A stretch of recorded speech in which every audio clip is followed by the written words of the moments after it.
Today, I'm announcing the United States is targeting the main artery of Russia's economy. We're banning all imports of Russian oil and gas and energy.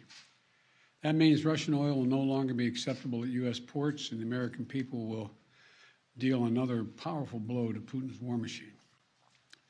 This is a move that has strong bipartisan support in Congress and, I believe, in the country. Americans have rallied to support their Ukrainian people and made it clear we will not be part of subsidizing Putin's war. We made this decision in close consultation with our allies and our partners around the world, particularly in Europe, because a united response to Putin's aggression has been my overriding focus, to keep all NATO and all of the EU and our allies totally united. We're moving forward with this ban, understanding that many of our European allies and partners may not be in a position to join us. The United States produces far more oil domestically than all the European countries combined. In fact, we're a net exporter of energy. So we can take this step when others cannot. But we're working closely with Europe and our partners to develop a long-term strategy to reduce their dependence on Russian energy as well. Our teams are actively discussing how to make this happen, and today we remain united. We remain united in our purpose to keep pressure mounting on Putin and his war machine. This is a step that we're taking to inflict further pain on Putin, but there will be cost as well here in the United States. I said I would level with the American people from the beginning, and when I first spoke to this, I said defending freedom is going to cost. It's going to cost us as well in the United States. Republicans and Democrats understand that. Republicans and Democrats alike have been clear that we must do this. Over the last week, I've spoken with President Zelensky several times to hear from him about the situation on the ground and to consult and continue to consult with our European allies and about U.S. support for Ukraine and the Ukrainian people. Thus far, we've provided more than $1 billion in security assistance to Ukraine. Shipments of defensive weapons are arriving in Ukraine every day from the United States, and we, the United States, are the ones coordinating the delivery of our allies and partners of similar weapons, from Germany to Finland to the Netherlands. We're working that out. We're also providing humanitarian support for the Ukrainian people, both those still in Ukraine and those who have fled safely to a neighboring country. We're working with humanitarian organizations to surge tens of thousands of tons of food, water, and medical supplies into Ukraine, and with more on the way. Over the weekend, I sent Secretary Blinken to visit our border between Poland and Ukraine and to Moldova to see what the situation was firsthand and report back. General Milley, Chairman of the Joint Chiefs of Staff of our Defense Department, was also in Europe, meeting with his counterparts and allies on NATO's eastern flank to reassure them, those countries bordering Russia, NATO countries, that we will keep our NATO commitment, a sacred commitment of Article 5. The Vice President Harris is going to be traveling to meet with our allies in Poland and Romania later this week as well. I've made it clear that the United States will share in the responsibility of caring for the refugees so the costs do not fall entirely on the European countries bordering Ukraine. And yesterday I spoke with my counterparts in France, Germany, and the United Kingdom about Russia's escalating violence against Ukraine and the steps that we're going to take together with our allies and partners around the world to respond to this aggression. We are enforcing the most significant package of economic sanctions in history, and it's causing significant damage to Russia's economy. It has caused Russian economy to, frankly, crater. The Russian ruble is now down to 50%, by 50% since Putin's announced his war. 1 ruble is now worth less than 1 American penny. 1 ruble is less than 1 American penny. And preventing Russia's central bank from propping up the ruble and to keep its value up. They're not going to be able to do that now. We cut Russia's largest banks from the international financial system, and it has crippled their ability to do business with the rest of the world. In addition, we're choking off Russia's access to technology like semiconductors and sap its economic strength and weaken its military for years to come.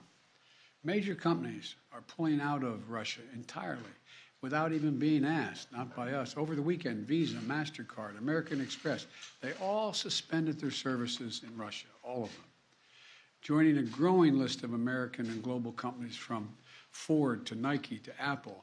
They've suspended their operations in Russia. The U.S. Stock Exchange has halted trading of many Russian securities. And the private sector is united against Russia's vicious war of choice. The U.S. Department of Justice has assembled a dedicated task force to go after the crimes of Russian oligarchs. And we're joining with our European allies to find and seize their yachts, their luxury apartments, their private jets, and all their ill-begotten gains to make sure that they share in the pain of Putin's war. These, by the way, are giant yachts. You've put some of them in your press. I mean, some of them are, I think I've read one was over 400 feet long. I mean, this is worth hundreds of millions of dollars. The decision today is not without cost here at home. Putin's war is already hurting American families at the gas pump. Since Putin began his military buildup on Ukrainian borders, just since then, the price of the gas at the pump in America went up 75 cents. And with this action, it's going to go up further. I'm going to do everything I can to minimize Putin's price hike here at home. In coordination with our partners, we've already announced that we're releasing 60 million barrels of oil from our joint oil reserves. Half of that, 30 million, is coming from the United States. And we're taking steps to ensure the reliable supply of global energy. We're also going to keep working with every tool at our disposal to protect American families and businesses. Now, let me say this. To the oil and gas companies and to the finance firms that back them, we understand Putin's war against the people of Ukraine is causing prices to rise. We get that. That's self-evident. But, it's no excuse to exercise excessive price increases or padding profits or any kind of effort to exploit this situation or American consumers, exploit them. Russia's aggression is costing us all, and it's no time for profiteering or price gouging. I want to be clear about what we'll not tolerate, but I also want to acknowledge those firms and oil and gas industries that are pulling out of Russia and joining other businesses that are leading by example. This is a time when we have to do our part and make sure we're not taking advantage. Look, let me be clear about two other points. First, it's simply not true that my administration or policies are holding back domestic energy production. That's simply not true. Even amid the pandemic, companies in the United States pumped more oil during my first year in office than they did during my predecessor's first year.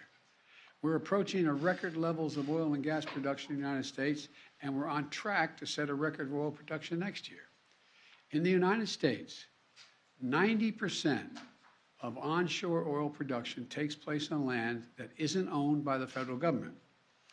And of the remaining 10% that occurs on federal land, the oil and gas industry has millions of acres leased. They have 9,000 permits to drill now. They could be drilling right now, yesterday, last week, last year. They have 9,000 to drill onshore that are already approved. So let me be clear. They are not using them for production now. That's their decision. These are the facts. We should be honest about the facts. Second, this crisis is a stark reminder to protect our economy over the long term, we need to become energy independent. I've had numerous conversations over the last 3 months with our European friends of how they have to wean themselves off of Russian oil. It's just not tenable. It should motivate us to accelerate the transition of clean energy. This is a perspective that our European allies share, and the future where together we can achieve greater independence. Loosening environmental regulations or pulling back clean energy investment will not lower energy prices for families. But transforming our economy to run on electric vehicles powered by clean energy with tax credits to help American families winterize their homes and use less energy, that will help. And if we do what we can, it will mean that no one has to worry about the price of the gas pump in the future. That'll mean tyrants like Putin won't be able to use fossil fuels as weapons against other nations. And it will make America a world leader, manufacturing and exporting clean energy technologies of the future. to countries all around the world. This is the goal we should be racing toward. Over the last 2 weeks, Ukrainian people have inspired the world, and I mean that in a literal sense. They've inspired the world with their bravery, their patriotism, their defiant determination to live free. Putin's war has caused enormous suffering and needless loss of life of women, children, everyone in Ukraine. Both Ukraine and, I might add, Russians. Ukrainian leaders, as well as leaders around the world, have repeatedly called for a ceasefire, for humanitarian relief, for real diplomacy. But Putin seems determined to continue on his murderous path, no matter the cost. Putin's now targeting cities and has been targeting cities and civilians, schools, hospitals, apartment buildings. Last week, he attacked the largest nuclear power plant in Europe with an apparent disregard for the potential of triggering a nuclear meltdown. He has already turned 2 million Ukrainians into refugees. Russia may continue to grind out its advance at a horrible price, but this much is already clear. Ukraine will never be a victory for Putin. Putin may be able to take a city, but he'll never be able to hold the country. And if we do not respond to Putin's assault on global peace and stability today, the cost of freedom and to the American people will be even greater tomorrow. So we're going to continue to support the brave Ukrainian people as they fight for their country. And I call on Congress to pass the $12 billion Ukraine assistance package that I have asked them for of late. Ukrainian people are demonstrating by their physical courage that they are not about to just let Putin take what he wants. That's clear. They'll defend their freedom, their democracy, their lives. And we're going to keep providing security assistance, economic assistance, and humanitarian assistance. We're going to support them against tyranny, oppression, violent acts of subjugation. People everywhere, and I think it's maybe even surprised some of you all, people everywhere are speaking up for freedom. And when the history of this war is written, Putin's war on Ukraine will have left Russia weaker and the rest of the world stronger. May God bless all those heroes in Ukraine. And now I'm off to Texas. Thank you very, very much. I know there's a lot of questions. I know there's a lot of questions, but there's a lot more that has to be made clear, and I'm going to hold on that until we get more information. Thank you. Appreciate it.